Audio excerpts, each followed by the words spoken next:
Hello and welcome everyone. In today's video I will show you how to cancel Super Duolingo subscription.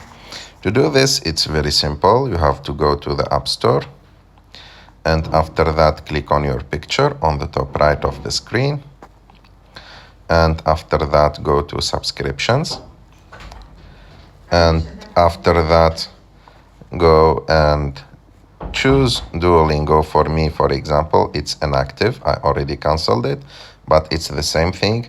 You go to Duolingo, like I will take the example with another app, click on it, and as you can see, you will find an option called cancel subscription.